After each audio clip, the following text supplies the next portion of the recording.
ぷり解説。驚愕。今では当たり前。1980年代に誕生した革新的な発明重線。ねえマリサ、私たちの生活って、いつの間にかすごく便利になってるよね。そうだな。スマホとかネットとか、昔じゃ考えられなかったぜ。でも、今当たり前になってるものって、一体いつ頃からあったの？その多くが1980年代に登場したんだ。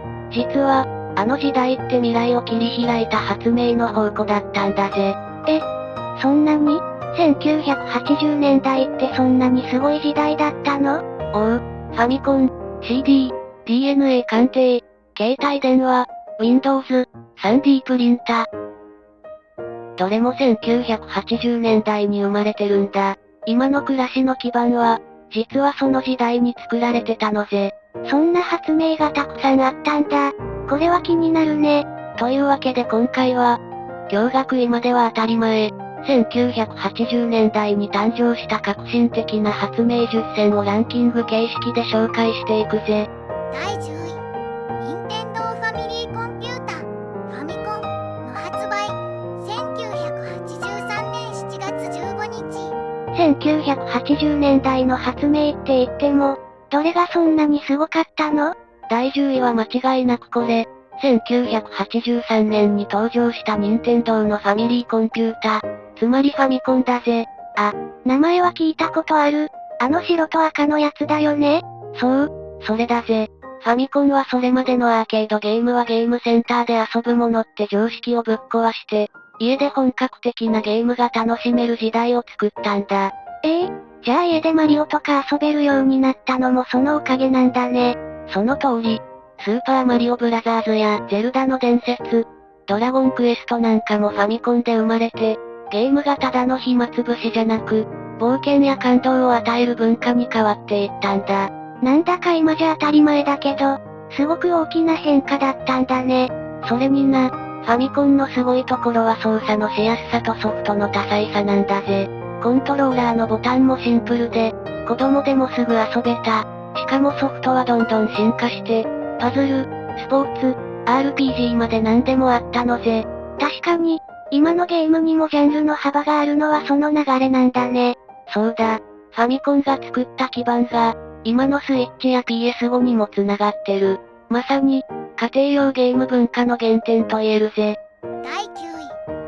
3.5 インチフロッピーディスクの登場。1982年。さっきのファミコンもすごかったけど、他にも今では見かけないけど、当時は画期的だったみたいな発明ってあるの？あるぜ。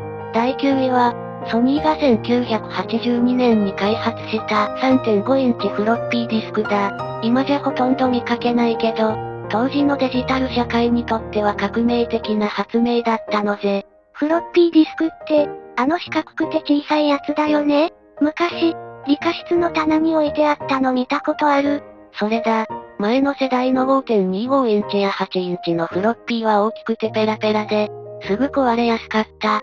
でも 3.5 インチタイプは、丈夫なプラスチックケースに入ってて、携帯にも耐久性にも優れてたんだ。そんなに違ったんだ。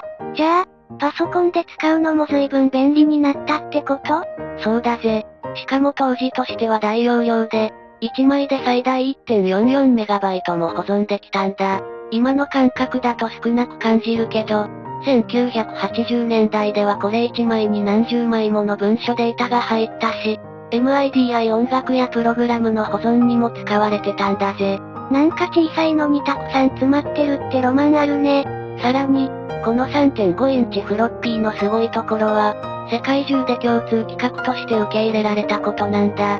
Windows や Mac でも読めるように作られていて、互換性の問題を解決したんだよ。つまり、この発明があったからこそ、デジタルデータの交換が一気にグローバル化したってわけだぜ。たった1枚のディスクが、世界の情報の流れを変えたんだね。その通り、今は見かけないけど、3.5 インチフロッピーは確かに時代を切り開いた名発明なんだぜ。第8位。ウォークマンの世界展開。1980年以降。じゃあ次の発明は何？またパソコン関係？いや、今度は音楽分野だぜ。第8位は、ソニーが開発したウォークマンの世界展開なんだ。ウォークマンって、カセットテープを入れて聞くやつでしょ？名前は知ってるけど、使ったことはないかも。そうだな。ウォークマンが画期的だったのは、音楽を外に持ち出すという文化を作ったことなんだ。1980年にアメリカやヨーロッパでも販売が始まって、世界中で大ヒットしたんだぜ。そんなに人気だったの？ああ、それまで音楽って家でラジカセやステレオで聞くものだったけど、ウォークマンが登場したことで、通勤や通学、ジョギングしながらでも音楽を楽しめるようになった。パーソナルオーディオって概念は、ここから始まったんだよ。確かに今はスマホで音楽聴くのが当たり前だけど、その原点がウォークマンなんだね。まさにそれ。しかも、ソニーの最初のモデル TPS-L には、軽量でスタイリッシュで、すぐに若者たちのファッションアイテムにもなったのぜ。青い機体と2つのイヤホンが象徴的だったんだ。二人で一緒に聴けるって、ちょっとロマンチックかも。さらに重要なのは、ウォークマンが個人で音を楽しむってライフスタイルを根付かせたことだな。今のワイヤレスイヤホンやストリーミングの習慣も、ルーツをたどればこの発明に行き着くんだぜ。第7位、CD、コンパクトディスクの商業化、1982年。ウォークマンの次ってことは、また音楽に関係ある発明かな？その通りだ。第7位は1982年に商用化された CD、コンパクトディスクだ。音楽のデジタル化を一気に進めた画期的な発明なんだぜ。CD って光ってる丸いやつだよね。今ではほとんど見かけないけど、昔はどの家にもあったよね。ああ、レコードやカセットテープに比べて圧倒的に音質が良くて、しかも劣化しにくかった。曲の頭出しも簡単にできて、好きな曲を選べるってこと自体が当時としては新しかったんだ。それって、今の音楽プレイヤーの原型って感じだね。そうだな。ちなみに、世界で初めて市販された CD はアメリカのアーティスト、ビリー・ジョエルの50セカンドストリートだったんだ。1982年10月1日にソニーが CD プレイヤーと同時に日本で発売して、CD 時代の幕が開いたんだぜ。てっきり日本のアーティストが最初かと思ってた。実は日本のアーティストも同日に CD を出していて、大滝栄一のロングバケーションなんかも有名だな。この時一気に50タイトルが CD 化されて、日本の音楽業界も大きく動いたんだよ。たくさん出たんだね。じゃあ、その頃からもう CD って定番になっていったの？そう。その後、CD は音楽だけじゃなく、ゲームソフトやパソコンデータにも使われるようになって、1990年代の主力メディアになった。音楽の聴き方を根本から変えた、まさに歴史を動かした発明なんだぜ。第6位、DNA 指紋鑑定技術の発明、1984年。ねえマリサ、さっきまでの発明は便利さとか楽しさが中心だったけど、命を守ったり冤罪を防いだりするような発明って、1980年代にもあったのかな？もちろんあるぜ。第6位は1984年にイギリスで発表された DNA 指紋鑑定技術だ。この技術によって、犯罪捜査や親子鑑定、さらには災害時の身元確認まで、科学の力で人を特定できるようになったんだぜ。DNA って遺伝子の情報が詰まってるものだよね。人によって違うって聞いたことはあるけど、それでそんなに正確に識別できるの？DNA は 99.9% が誰でも同じなんだけど、残りの 0.1% に個人差があるんだ。そのわずかな違いを調べることで、この DNA は誰のものかっていうのを判断できるようになる。この技術を開発したのはアレック・ジェフリーズ博士で、1986年には実際にイギリスで起きた殺人事件の捜査に使われて、真犯人を突き止めただけじゃなく、5人逮捕されていた無実の男性も救ったんだぜ。それってすごすぎるよ。間違った人が逮捕されるのを防げたってことだよね。それに、科学の力で冤罪をなくせるなんて、本当に人の命を守る発明だね。その通りだぜ。今では DNA 鑑定は、犯罪捜査だけじゃなくて、自然災害や戦争で亡くなった人の身元確認、親子関係の証明、行方不明者の特定、さらには難民認定などにも広く使われている。人間の尊厳を守るために科学がどう活用されるかって意味でも、この発明の意義はめちゃくちゃ大きいんだぜ。第5位、携帯電話ダイナタック 8000X の登場、1983年。ねえマリサ、最近スマホがないと何もできないくらい便利だけど、携帯電話っていつから始まったの？ 1980 年代にも、そういう発明があったのかな？もちろんだぜ。第5位は1983年にアメリカで登場した携帯電話だ。モトローラが発売したダイナタック 8000X って機種で、これが史上初の商用携帯電話なんだぜ。今のスマホの大先輩みたいな存在だな。名前だけは聞いたことあるけど、めちゃくちゃ大きくて重かったんでしょ？なんかレンガフォンって呼ばれてたって噂もあるよね。そうそう。重さは約 800g。連続通話はたったの30分。充電には10時間以上。しかも当時の価格は約4000ドル。日本円で100万円以上だ。それでもどこでも電話がかけられるって体験が、社会に大きな衝撃を与えたんだ。まさに持ち歩ける電話ってだけで未来を感じさせる発明だったんだぜ。そんな高額な上に短時間しか話せないなんて、かなり贅沢な道楽に思えるけど、それでも持ちたい人がいたっていうのがすごいよね。ああ、当時はビジネスマンやセレブの象徴だった。映画やドラマにも登場して成功者の証みたいに描かれてたんだ。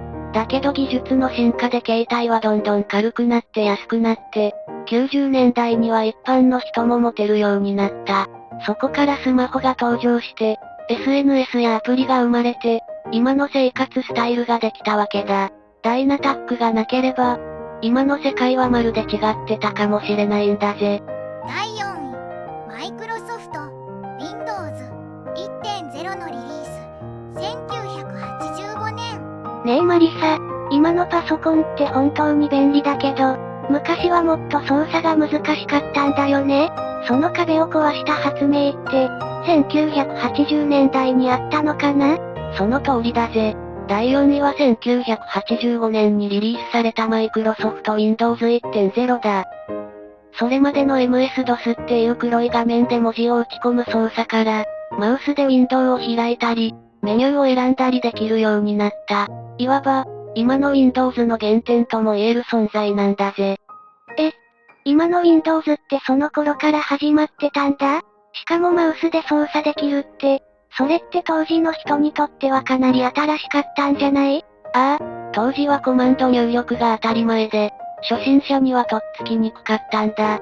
でも Windows 1.0 はグラフィカルな画面を導入して、マウスでアイコンをクリックしてファイルを開いたり、アプリを切り替えたりする感覚を広めた。重ねてウィンドウを表示することはできなかったけど、それでも直感的に操作できるってことで注目されたんだぜ。重ねられないウィンドウって逆に面白いけど、当時はそれだけでも十分便利だったんだね。そうなんだ。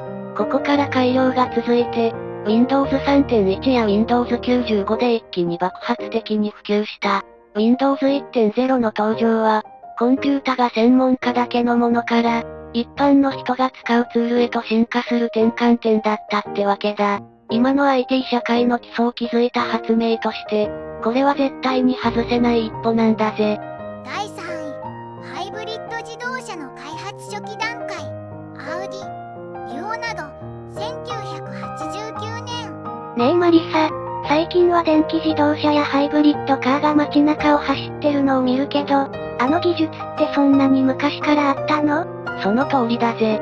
第3位は1989年に登場したハイブリッド自動車の開発初期段階だ。その先駆けとして知られるのが、ドイツのアウディが発表したアウディデュオっていう車だな。これはガソリンエンジンと電気モーターを組み合わせて走る仕組みを採用してて、現代のハイブリッドカーの原型とも言える存在なんだぜ。てっきりトヨタのプリウスが最初だと思ってたよ。でも、それよりも前にそんな挑戦があったなんて、ちょっとびっくり。ああ、実際にはハイブリッドという発想自体は20世紀の初めからあったんだけど、量産車として現実的に走れる形にしたのがこのアウディデュオだった。エンジンで前輪を、モーターで後輪を駆動する四輪駆動システムを搭載してて、都市部での静かな走行と長距離ドライブの両立を目指してたんだ。今考えても、かなり革新的な構成だったと言えるぜ。そんなにすごい車があったのに、どうしてあまり知られてないの？当時は電池の性能やコストが今ほど良くなかったし、充電インフラも整ってなかったから、市場には広く普及しなかったんだ。でもこの試みが技術者たちにヒントを与えて、1997年に登場したプリウスや、現代の EV や PHEV に繋がっていくんだぜ。今の持続可能なモビリティ社会は、こうした早期の挑戦があったからこそ実現できたってわけだな。第2位、インターネットの限定 DNS システムの誕生。1983年。ねえマリサ、私たちが普段何気なく使ってるインターネットって、いつ頃から本格的に始まったの？今みたいに簡単にアクセスできるようになったのは、どんな仕組みのおかげなのかな？いいところに気づいたな。第2位は1983年に誕生した DNS、ドメインネームシステムの導入だ。この技術がなかったら、今でもインターネットにアクセスするたびに、192.0、2.1 みたいな数字を覚えて打ち込まなきゃならなかったかもしれないんだぜ。DNS って、.com とか .jp っていうのに関係するやつだよね。でも、なんでそんな仕組みが必要だったの？昔のインターネットでは、全部のコンピュータを数字の IP アドレスで識別してたんだ。でもインターネット利用者が急増すると、それを人間が管理記憶するのは限界があった。そこで登場したのが DNS。人が覚えやすい文字列を IP アドレスに変換するシステムで、ワールドワイドウェブ、イグザンプル、.com と入力するだけで、自動的に対応する IP アドレスに接続してくれるんだ。これで誰でも簡単にネットを使えるようになったんだぜ。つまり、DNS はネットの住所録みたいなものだね。名前を入力するだけで、目的地に繋がるんだ。その通りだ。DNS が誕生したことで、ウェブサイトやメールアドレスの普及が一気に進んで、やがて商用利用も始まり、世界中でインターネットが社会のインフラになっていったんだ。今の私たちのネット生活の出発点は、実は1983年というずっと昔に作られていたってわけなんだぜ。第1位、初の 3D プリンター SLA 技術の発明。1984年。ねえマリサ、最近では 3D プリンタで服や食べ物、住宅まで作れるってニュースも見るけど、あれっていつ頃から開発されてきたの？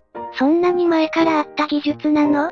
本当にそんなに昔から立体を印刷できたなんて信じられないなぁ。いいところに目をつけたな。第1位は1984年に発明された 3D プリンタの初期技術、SLA 方式光造形法だ。アメリカのチャック・ハルっていう技術者が開発して、液体樹脂に紫外線レーザーを当てて固めることで、立体物を一層ずつ積み上げて作る画期的な方法だったんだぜ。今ある FDM や SLS なんかの技術も、全部この SLA 方式を基礎にして進化していったんだ。じゃあ、もう40年近くも前から 3D プリンタの歴史が始まってたんだね。もっと最近の技術だと思ってたよ。それにしても、初期からそんなに洗練された仕組みが存在してたとは驚きだよ。ああ、当時はまだ装置がすごく高価で、大手の企業や研究機関が試作品を作るために使ってたんだ。でもそれでも、図面やアイデアがすぐに形になるってことは、製造業にとって革命的だったんだぜ。自動車や航空、医療分野なんかでも、設計から試作までの時間が大幅に短縮されたんだからな。でも今は、個人でも使えるような小型の 3D プリンタもあるよね。子供向けの教育キットでも使われてるって聞いたよ。そうなんだ。2000年代に入ってから価格が下がって、家庭用や教育用にも広がっていった。最近じゃ美術や建築、さらには医療のカスタム義手まで作れるようになってて、個人が物を作る時代を象徴する技術として、今後の発展も楽しみな発明なんだぜ。総評、まとめ。こうやって振り返ると、1980年代って思ってた以上にすごい発明が次々と誕生した時代だったんだね。ああ、見た目には地味に思える技術も多かったけど、その一つ一つが今の生活や社会の基盤を作ってるんだぜ。DNA 鑑定、GUI、携帯電話、3D プリンター、そして DNS。どれも当たり前を作った革命だったってわけだ。しかも、当時はまだ実用化が難しかった技術でも、諦めずに研究開発が続けられて、今こうして私たちがその恩恵を受けてるって考えると、感謝しかないね。技術の進化っていうのは、一夜にして起こるんじゃなくて、小さな一歩の積み重ねなんだな。1980年代の発明は、その最初の一歩を踏み出したって意味で、本当に歴史的だったんだぜ。最後までご視聴いただきありがとうございました。